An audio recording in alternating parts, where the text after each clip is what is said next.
ನಮಸ್ಕಾರ ಸ್ನೇಹಿತರೆ, national TV ಅರ್ಪಿಸುವ ಬಿಗ್ ಬಾಸ್ ಅಪ್ಡೇಟ್ಗೆ ಸ್ವಾಗತ. ನಾನು ಸುಜಯ್ ರಾಜ್. ಸ್ನೇಹಿತರೆ, ಯಾರಿಲ್ಲಿ ಹೊಸ ಯಜಮಾನ ಅನ್ನುವಂತಹ ಬಿಗ್ ಬಾಸ್ ಹೊಸ ಪ್ರೋಮೋ ಅಪ್ಡೇಟ್ ಆಗಿದೆ. ಅಫ್ಕೋರ್ಸ್ ಯಜಮಾನ ಅನ್ನುವಂತಹ ಸೀರಿಯಲ್ ಜನವರಿ 27ನೇ ತಾರೀಕು ರಾತ್ರಿ 10 ಗಂಟೆಗೆ ಎವ್ರಿ ಡೇ ಪ್ರಸಾರವಾಗುತ್ತೆ. ಸೊ ಆ ಒಂದು ಸೀರಿಯಲ್ನ ಪ್ರಚಾರದ ಭಾಗವಾಗಿ ಹೀರೋ ಮತ್ತು ಹೀರೋಯಿನ್ ಬಿಗ್ ಬಾಸ್ ಮನೆ ಒಳಗಡೆ ಎಂಟ್ರಿ ಕೊಟ್ಟಿದ್ದಾರೆ. ಸ್ನೇಹಿತರೆ, ನಾನು ಈ ವಿಷಯನ ಹೇಳುವಾಗ ನಿಮಗೆ ಬಹುಶಃ ಅನ್ನಿಸಬಹುದು, ಈ ವ್ಯಕ್ತಿ ಏನು ಬರೀ ನೆಗೆಟಿವ್ ಆ್ಯಂಗಲಲ್ಲೇ ಎಲ್ಲ ವಿಷಯವನ್ನು ನೋಡ್ತಾರಲ್ಲ ಅಂತ. ಬಟ್ ನಾನು ಆ್ಯಸ್ ಅ ಬಿಗ್ ಬಾಸ್ ಒಂದು ಫಾಲೋವರ್ ಆಗಿ ನಾನು ಏನು ಎಕ್ಸ್ಪೆಕ್ಟ್ ಮಾಡ್ತೀನಿ ಲಾಸ್ಟ್ ವೀಕಲ್ಲಿ ಅಂತ ಹೇಳಿದ್ರೆ, ತುಂಬ ಕ್ರಿಯೇಟಿವ್ ಆಗಿ ಕೆಲವೊಂದಷ್ಟು ವಿಷಯಗಳನ್ನು, ಕೆಲವೊಂದಷ್ಟು ಪ್ರಕ್ರಿಯೆಗಳು ನಡೀತವೆ ಬಿಗ್ ಬಾಸ್ ಮನೆಯಲ್ಲಿ. ಹಾಗೆಯೇ ಕೆಲವೊಂದಷ್ಟು heart warming moments Bigg boss ಮನೆಯಲ್ಲಿ ನಡೆಯುತ್ತೆ ಅಂತ ನಾನು ಎಕ್ಸ್ಪೆಕ್ಟ್ ಮಾಡ್ತೀನಿ. ಕಳೆದ ಸೀಸನಲ್ಲೂ ಕೂಡ ಲಾಸ್ಟ್ ವೀಕ್ ಆಲ್ಮೋಸ್ಟ್ ಅಲ್ಲಿ ಎಂಟರ್ಟೈನ್ಮೆಂಟ್ ಆಗುವಂತಹ ಸಿಚುವೇಶನ್ಗಳನ್ನು ಬಿಗ್ ಬಾಸ್ನವರೇ ಕ್ರಿಯೇಟ್ ಮಾಡಲಿಲ್ಲ ಅಂತ ಅನಿಸುತ್ತೆ. ಅಲ್ಲೂ ಕೂಡ ಎಗೇನ್ ಸ್ವಲ್ಪ ಜಗಳ ಅದೆಲ್ಲ ಆಯಿತು. ವಿನಯ್ ಅವ್ರದ್ದು, ಲೈಕ್ ಅಂದರೆ ನಮ್ಮ ದ್ರೋಣ್ ಪ್ರತಾಪ್ ಅವ್ರದ್ದೆಲ್ಲ ಆ ಒಂದು ಪ್ರಕ್ರಿಯೆಗಳು ಕೆಲವು ಕೊಡ್ತಾರಲ್ಲ. ನಿನ್ನೆ ಎಪಿಸೋಡಲ್ಲಿ ಒಂದು ಪ್ರಕ್ರಿಯೆ ಕೊಟ್ಟರು ಗೊತ್ತಾ? ನಿಮ್ಮ ಮನಸ್ಸಿನಲ್ಲಿ ಇರುವಂತಹ ದುಗುಡ ದುಮ್ಮಾನ, ಆ ಒಂದು ಹತಾಶೆ, ಅದನ್ನೆಲ್ಲವನ್ನ ಹೊರಗೆ ಹಾಕುವಂತಹ ಒಂದು ಪ್ರಕ್ರಿಯೆ ಕೊಟ್ಟರು. ಆ್ಯಕ್ಚುಲಿ ನಾನು ಹೇಳ್ತಿರೋದು ಅದರ ಬದಲಾಗಿ ಇದು ಕೊನೆ ವಾರ ಅಲ್ವಾ? ನಿಮ್ಮ ಮನಸ್ಸಲ್ಲಿ ಒಬ್ಬರ ಬಗ್ಗೆ ಏನೋ ಒಂದು ಮಿಸ್ಅಂಡರ್ಸ್ಟ್ಯಾಂಡಿಂಗ್ ಆಗಿದೆ, ಬಟ್ ಅವರಲ್ಲೂ ಕೂಡ ಕೆಲವೊಂದಷ್ಟು ಗುಣ ನಿಮಗೆ ಇಷ್ಟ ಆಗುತ್ತೆ, ಬಟ್ ಅವ್ರ ಹತ್ರ ಹೇಳ್ಕೊಳ್ಳುವಂತಹ ಸಮಯ ಇಲ್ಲಿ ತನಕ ಬಂದಿಲ್ಲ. ಆ ವಿಚಾರವನ್ನ ಈ ಪ್ರಕ್ರಿಯೆಯಲ್ಲಿ ನೀವು ತಿಳಿಸಬಹುದು ಅಂತ ಆ ರೀತಿ ಒಂದು ಪ್ರಕ್ರಿಯೆಯನ್ನು ಡಿಸೈನ್ ಮಾಡಿರ್ತಿದ್ರೆ ಬಹುಶಃ ಕಂಟೆಸ್ಟೆಂಟ್ಸ್ಗಳ ನಡುವೆ ಇದ್ದಂತಹ ಒಂದು ಬಾಂಧವ್ಯ ಏನಿದೆ ಅಥವಾ ಮಿಸ್ಅಂಡರ್ಸ್ಟ್ಯಾಂಡಿಂಗ್ ಏನಿದೆ, ಮಿಸ್ಅಂಡರ್ಸ್ಟ್ಯಾಂಡಿಂಗ್ ತೊಡೆದು ಹಾಕಿ ಬಾಂಧವ್ಯ ವೃದ್ಧಿ ಆಗ್ತಾ ಇತ್ತು. ಆ ರೀತಿ ಪ್ರಕ್ರಿಯೆಗಳನ್ನು ಯಾಕೆ ಅಂದರೆ ವಾಹಿನಿಯವರು ಅಥವಾ ಶೋ ನಡೆಸ್ಕೊಡೋರು ನಡೆಸಲ್ಲ, ಅಥವಾ ಆ ಒಂದು ಪ್ರಕ್ರಿಯೆಗಳನ್ನು ಯಾಕೆ ಇಂಟ್ರಡ್ಯೂಸ್ ಮಾಡಲ್ಲ ಅಂತ ನನ್ನ ತಲೆಗೆ ಬಂತು as a Bigg Boss follower. But last ಸೀಸನಲ್ಲೂ ಆ ಥರದೊಂದು ಪ್ರಕ್ರಿಯೆ ಕೊಟ್ಟಿರಲಿಲ್ಲ. ಹಾರ್ಟ್ ವಾರ್ಮಿಂಗ್ ಮೂಮೆಂಟ್ಸ್ ಕ್ರಿಯೇಟ್ ಆಗೋದಕ್ಕೆ ಬಿಡಲ್ಲ. ಅಂದರೆ ವೈಮನಸ್ಯಗಳು ಏನಿರುತ್ತೋ ಮನೆ ಒಳಗಡೆ ಇರುವಂತಹ ಕಂಟೆಸ್ಟೆಂಟ್ಸ್, ಅದು ಜಾಸ್ತಿ ಆಗೋದಕ್ಕೇ ಬಿಟ್ಬಿಡ್ತಾರೆ. ಸೊ ಕಂಟೆಂಟ್ನ ಈ ರೀತಿ ವೈಮನಸ್ಯವನ್ನು ಹೆಚ್ಚು ಮಾಡ್ತಾ ಕೊಡೋದ್ರ ಹಿಂದೆ ಅದೇನು ಉದ್ದೇಶ ಅಡಗಿದೆಯೋ ನನಗಂತೂ ಅರ್ಥ ಆಗ್ತಾ ಇಲ್ಲ. ಆ್ಯಂಡ್ ಅಪಾರ್ಟ್ ಫ್ರಮ್ ದ್ಯಾಟ್, ನಾನೀಗ ಬಿಗ್ ಬಾಸ್ ಸೀಸನ್ನ ಕೊನೆ ವಾರ ಅಂತ ಹೇಳುವಾಗ ತುಂಬ ಕ್ರಿಯೇಟಿವ್ ಆಗಿ ಏನಾದರೂ ಸ್ವಲ್ಪ ಎಂಟರ್ಟೈನಿಂಗ್ ಆಸ್ಪೆಕ್ಟ್ಸ್ ಇರುತ್ತೆ ಅಂತ ಎಕ್ಸ್ಪೆಕ್ಟ್ ಮಾಡ್ತೀನಿ. ಅಫ್ಕೋರ್ಸ್ ಧನರಾಜ್ ಆಚಾರ್ ಅವರು ಯಾಕೆಂದರೆ ಫಿನಾಲೆ ವಾರಕ್ಕೆ ಎಂಟರ್ ಆದಮೇಲೆ ನಾನು ಅಂದ್ಕೊಳ್ತಾ ಇದ್ದೆ ಫಿನಾಲೆ ವೀಕ್ ಸ್ವಲ್ಪ ಎಂಟರ್ಟೈನಿಂಗ್ ಆಗಿರುತ್ತೆ. ಬಿಕಾಸ್ ಮನೆಯಲ್ಲಿ ಸ್ವಲ್ಪ ಆರಾಮಾಗಿ ಚಿಲ್ಡ್ ಔಟ್ ಪರ್ಸನ್ ಥರ ಇರೋದು ಅಂತಂದರೆ ಆ್ಯಕ್ಚುಲಿ ನಮ್ಮ ಧನರಾಜ್ ಅವರನ್ನು ಒಂದು ರೀತಿ ಅಂದರೆ ಹರಕೆಯ ಕುರಿ ಮಾಡಿ ಇವಾಗ ಹೊರಗಡೆ ಕಳಿಸ್ಬಿಟ್ರು. ಸೊ ಇನ್ಫ್ಯಾಕ್ಟ್ ಈಗ ಒಳಗಡೆ ಇರುವಂತಹ 6 ಜನ ಕಂಟೆಸ್ಟೆಂಟ್ಸ್ ಏನಿದಾರಲ್ಲ, ಇದರಲ್ಲಿ ಹನುಮಂತ ಅವರು ಅಂದರೆ he has proved is talent.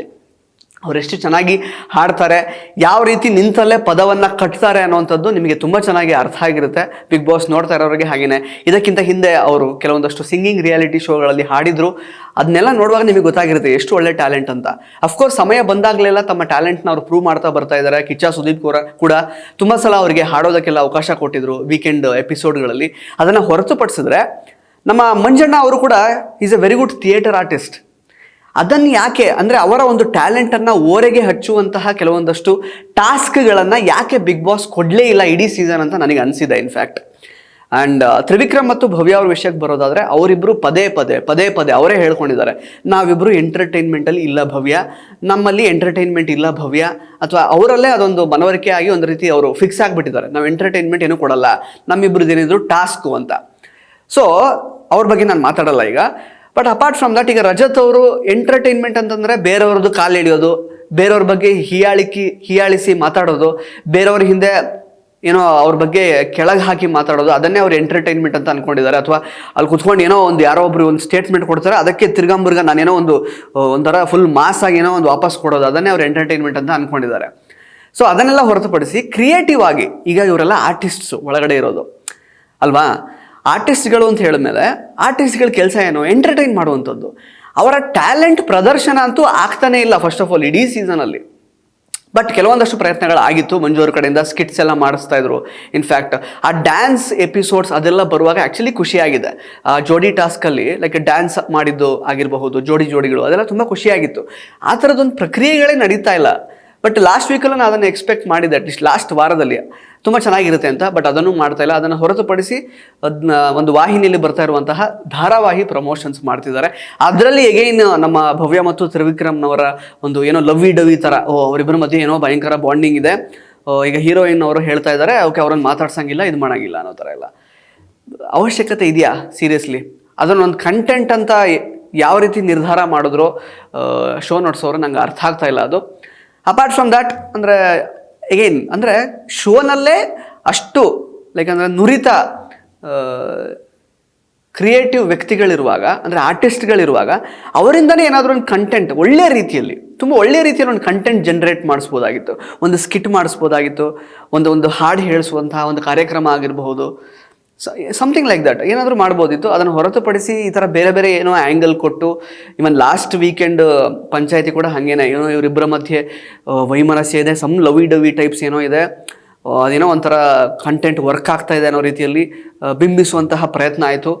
And Rajat ಅವ್ರಿಗೆ ಅವ್ರದ್ದೇ ಆದಂತಹ ವ್ಯಾಖ್ಯಾನ ಇದೆ. ಎಂಟರ್ಟೈನ್ಮೆಂಟ್ ಅಂತ ಹೇಳಿದ್ರೆ ಅವರು ಕೂಗಾಡೋದು, ಕಿರ್ಚಾಡೋದು, ಒಬ್ಬರ ಬಗ್ಗೆ ಹಿಂದೆ ಮಾತಾಡೋದು, ಒಬ್ಬರನ್ನ ಹೀಯಾಳಿಸಿ ಮಾತನಾಡೋದು, ಒಬ್ಬರನ್ನ ಕೆಳಗೆ ಹಾಕಿ ಮಾತಾಡೋದು, ಅದೇ ಎಂಟರ್ಟೈನ್ಮೆಂಟ್ ಅಂತ ಅಂದ್ಕೊಂಡಿದ್ದಾರೆ.